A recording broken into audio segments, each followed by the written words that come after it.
Hello, today we're talking about thought and mentality within the electric universe. I mean, this is a very deep subject, and it's one that's embraced by a lot of people from, people who are involved in mind sciences or in spiritual effort in some way. But what we're actually trying to illustrate here is that there is a very real and extant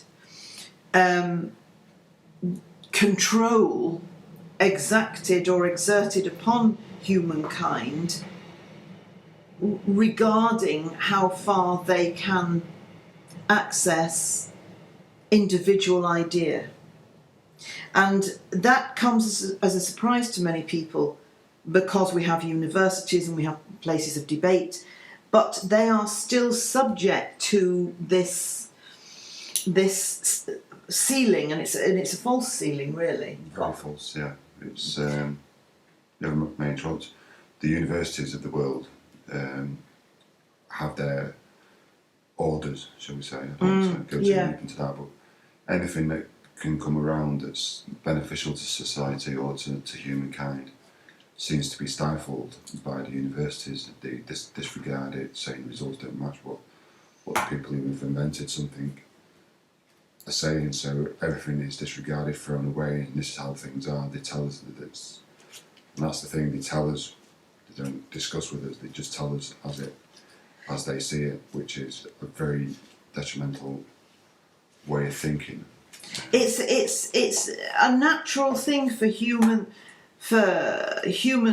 leaders to want to educate or to want to guide people like we guide children. But what we're trying to get at here is that the opposite of what we're talking about exists in that you get now and then people who break the mold. You get the Einsteins, or you get the Newtons, or you get people who make astounding breakthroughs in any given discipline or science or art form or whatever endeavour of humanity, and they then lead on people to follow suit.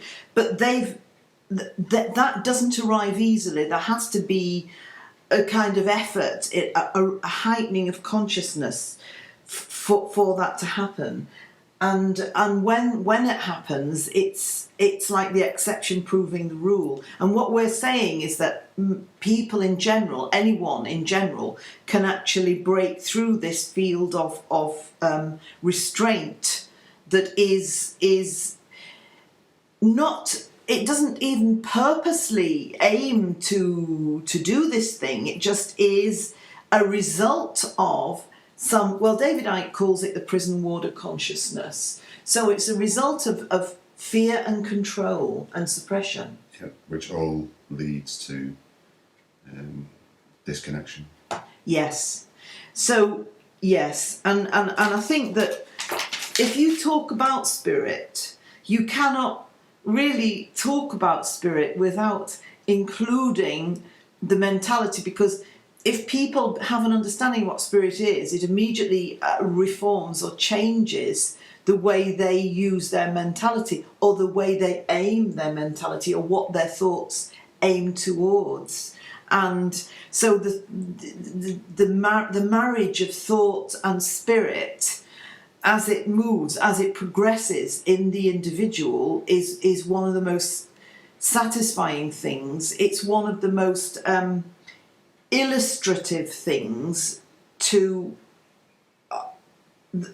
pointing to the fact that we are more than just our physical body and more than just our finite mind. We are something very, very great. We're a work in progress, but that work in progress is subject to our individuality and our individual striving, even though we may be part and parcel of a larger whole or connected at some God source or some higher source. We are responsible for our own individual realizations. Would you agree with that? We are, but we are still part of the collective Yes, yes.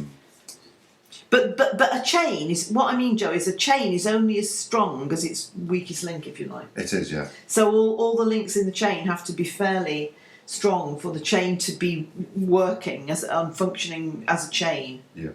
Well, unfortunately, a lot of people nowadays live under stress, which is a killer. But the stress is the part of this control thing. It is part of it. People can relate to it.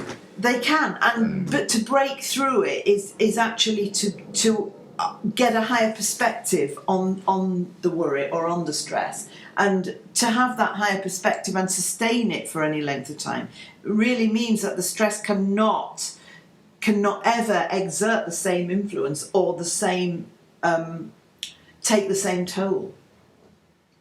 No. Once you see something from the other side, you know, you kind of dissolve it, or you know how to circumnavigate it or move around it. Well, this is the knowledge, isn't it? Yeah, this is the knowledge. If you have knowledge, you're able to see things that you can avoid or you can absorb.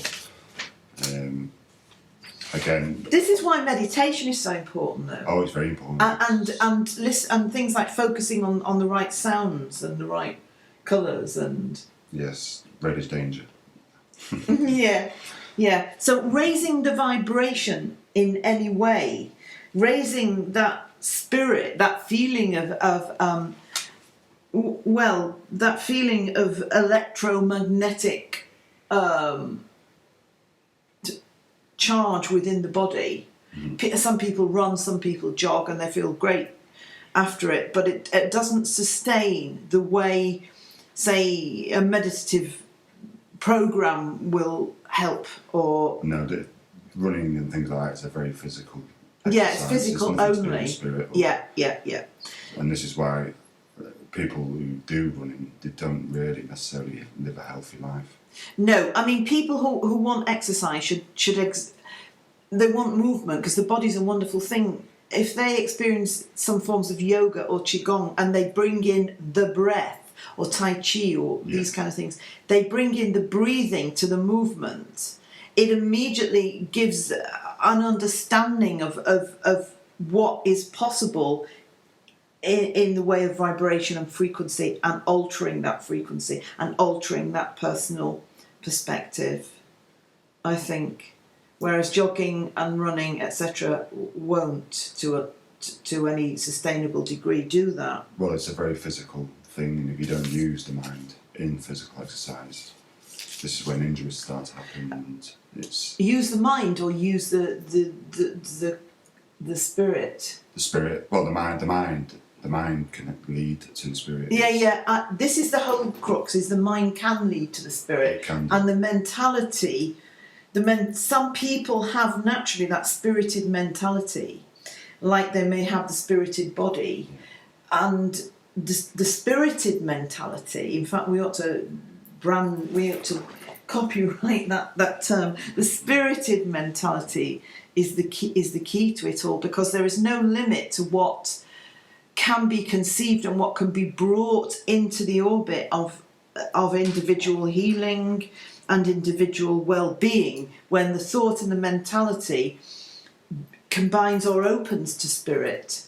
Yep. But what we're saying is that there are parameters that stop you doing that. So it's like keeping people contained within an electrical fencing, is that they run at the fencing and they get a shock. And in actual fact, it's not the body that needs to combat the fencing, it's the mind and the spirit within the mind that is, and the charge within that spirited mind is a higher electrical charge than the negative charge of this control, this grid work of suppression and control, which Ike calls the prison ward of consciousness. And I mean, I think lots of people talk about it, write about it, but I never heard a better term to describe it than that. No, it's it's a very apt, complete term. It's a very good term. And what we're doing today is extrapolating from that and like bringing it into line with our favourite theme, our favourite description, the electrical universe. Anything else you want to add? I think people need to be aware of what is it that makes this prison. And I think the simple things, if you just use your phone, your mobile phone or something like that, the frequency that they run at starts interfering. Well, we have to, though, don't we, use our mobile phones? We're told that we have to. I mean, we buy we buy our phones, yet we use it for work. We use it for our own exactly, lives, and to be pay safe bills. and so on. Everything that society wants to give us, this is what we use our phone for. Phone, but then that phone is a piece of instrument that. Well, it's a two-way thing, and I think people forget that it's like the television screen's a two-way thing. Well, yes, but this all contributes to the network. Yes, exactly. It shifts the resonance. I think if people are aware of that, then they can clean themselves, they can clean their aura, they can do things which shape that negative frequency out of the aura to give them a better handle on how their own vibration is functioning. Yes. And in good health. Okay, well, thank you, and we look forward to you joining us next time on our next podcast regarding the electrical universe.